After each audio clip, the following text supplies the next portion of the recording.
Let's be honest, man. What we are watching unfold with the WNBA right now is one of the most frustrating, self-inflicted business situations in modern sports. And it didn't have to be this way. The league finally had everything it said it wanted: attention, packed arenas, sold-out road games, mainstream discussion, and a player who brought in fans that had never watched a single WNBA game before. And instead of protecting that moment, instead of nurturing it, instead of maximizing it, the league fumbled it badly. This isn't about hating women's basketball. This isn't about discrediting the talent in the league. This is about calling out reality. Because if you care about the WNBA growing, you have to be willing to talk about why momentum stalled. And a big part of that story centers around Caitlin Clark, the Indiana Fever, and the decisions, both on and off the court, that changed how businesses, networks, and fans view the product. The facts are not emotional. The facts are measurable. And the numbers tell a story the league can't spin away. Last season, Caitlin Clark's presence changed everything. Indiana Fever road games averaged roughly 15,000 fans, which was about 4,000 more than any other team in the league. Let that sink in. 4,000 more fans per game on the road. That is not normal. That is not coincidence. That is star power. That is economic impact. That is what every professional league spends decades searching for. Because of that demand, teams responded the way smart businesses do. They moved games into larger arenas. 9 Indiana Fever road games were relocated to NBA-sized venues last year. Those games sold out. Not some of them, all of them. Many sold out well before the season even began. The demand was real, the money was real, and the interest was real. Fast forward to the upcoming season, and the picture looks very different. According to Front Office Sports, only 4 Indiana Fever road games have been moved to larger arenas so far. 4, down from 9. That's not a coincidence either. That's hesitation. That's risk management. That's businesses saying, we're not sure anymore. And when businesses get unsure, money gets left on the table. Some people want to pretend this drop has nothing to do with what happened last season, but that's just not honest. Caitlin Clark played only 13 games last year. She appeared in just 3 of the 9 road games that had been moved to larger venues. One of those games, played at TD Garden in Boston, ended with Clark injuring her groin in the 4th quarter and missing the rest of the season. Now ask yourself this simple question. If you are an arena operator, a team executive, or a sponsor, are you booking a 20,000-seat NBA arena months in advance when the main draw might not be healthy? Of course you're not. This is the part of the conversation people keep avoiding. Caitlin Clark's injuries didn't happen in a vacuum. They happened in a league that allowed excessive physicality, inconsistent officiating, and a level of contact that crossed the line from competitive into reckless. Rookie or not, star or not, the league did not protect its biggest asset. And no, that doesn't mean she should be immune from defense. This is professional basketball. But there's a difference between hard basketball and unchecked hacking. When a player becomes the most flagrantly fouled player in the league and nothing changes, that's a systemic failure. As a result, Clark felt pressure to physically transform her body just to survive the style of play. She added significant muscle mass, altered her frame, and changed how she played. That kind of rapid physical adjustment takes a toll, and eventually, her body broke down. When she went down, the business went down with her. That's why teams are hesitant now. That's why fewer games are being moved to larger arenas. That's why schedules are being approached more cautiously. It's not personal, it's financial. Look at the teams involved.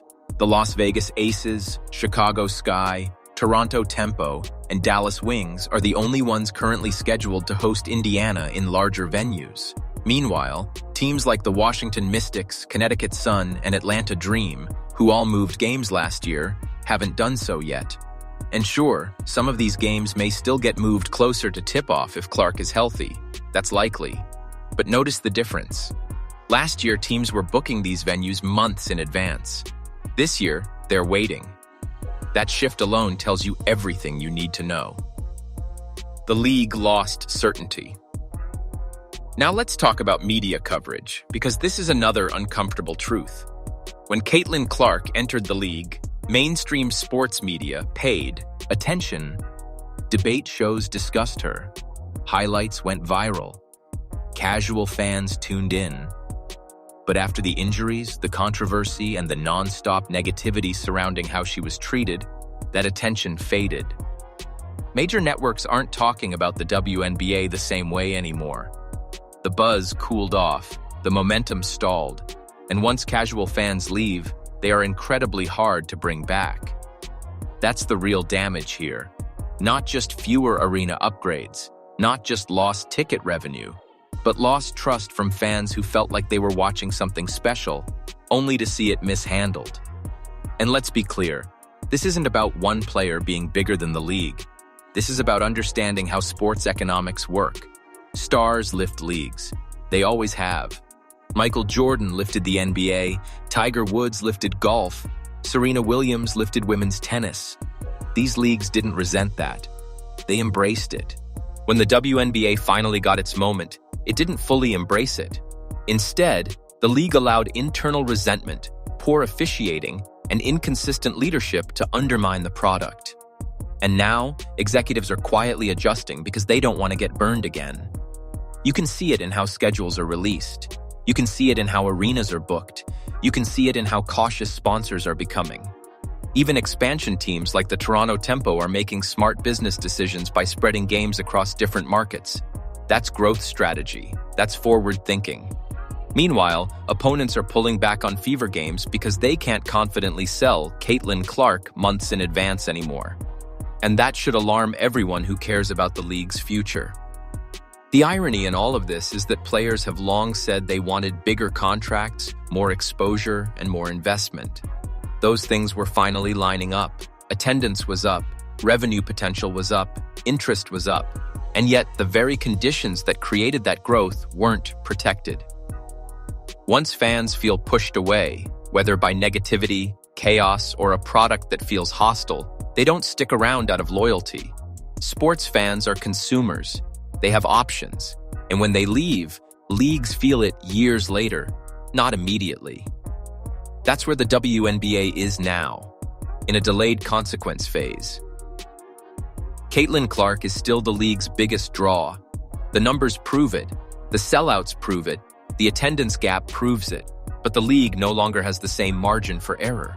Every injury, every officiating controversy, every poor decision now carries more weight because trust has already been shaken. This upcoming season is critical. If Clark stays healthy and teams start moving games again closer to tip-off, that momentum can still be recaptured. But the window isn't infinite. Sports history is full of what could have been moments when leagues failed to capitalize on opportunity. This should have been a layup. Protect the star, improve officiating, lean into the moment. Instead, the league let chaos speak louder than leadership. And now businesses are responding exactly how businesses always do, by minimizing risk. That's why fewer fever games are booked in NBA arenas right now. That's why teams are waiting. That's why money is being left on the table. Not because fans don't care, but because decision makers don't trust the product the same way they did a year ago. The league can still fix this, but pretending nothing went wrong won't help. Accountability will. At the end of the day, Caitlin Clark didn't hurt the league. She elevated it. What hurt the league was the failure to protect, manage, and maximize the biggest opportunity it's had in decades. And whether people like it or not, the business side of sports doesn't run on feelings. It runs on results. Right now, the results are speaking loud and clear. Let me know what you think. Do you agree that the league fumbled the bag, or do you think this is just part of growing pains? Drop your thoughts in the comments.